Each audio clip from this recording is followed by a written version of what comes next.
Okay, now we're going to do some of the kitchen pantry everybody has. Canned goods, jars, pots and pans, silver sometimes. It's got maraschino cherries, kitchen equipment, all those different kinds of things. Dry goods.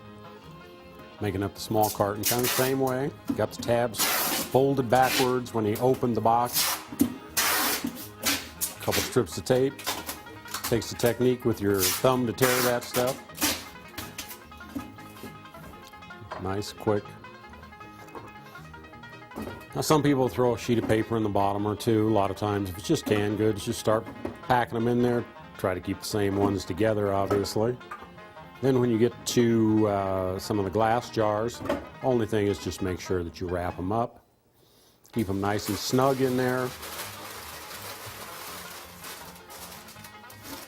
Do sort of like you did with the dish pack, except that obviously canned goods are so much heavier, and that's why you don't want to pack them in a dish pack.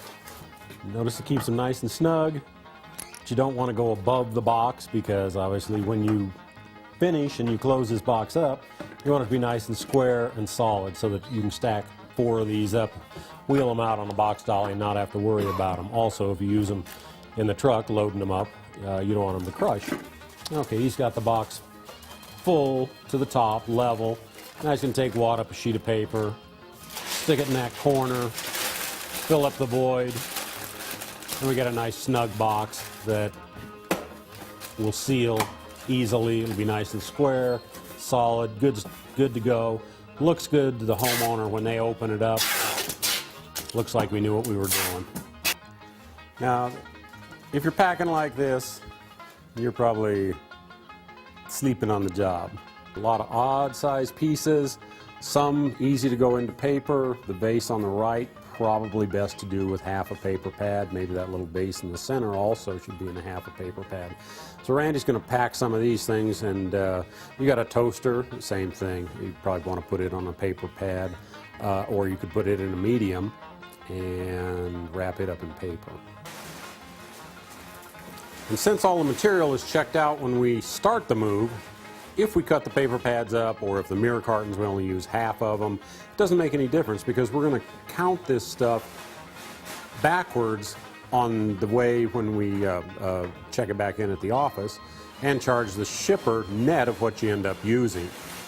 So the material, if you need to switch it up, change it up, you know, marry a couple boxes together, it doesn't make any difference because we're going to charge them on a per unit basis anyway. Okay, we've got Randy packing up some Tupperware, some plastic items. We're using a medium carton.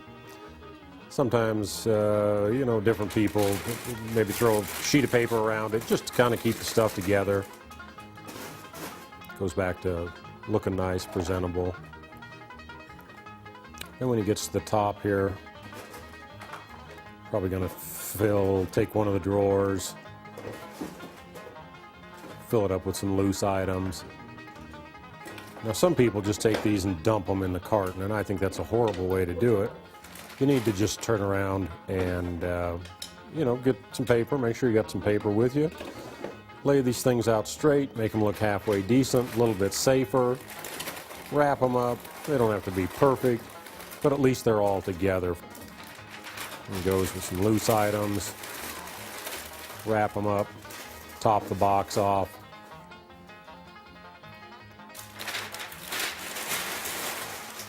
Fills up any loose spots. Closes up the box. And we're ready to go again.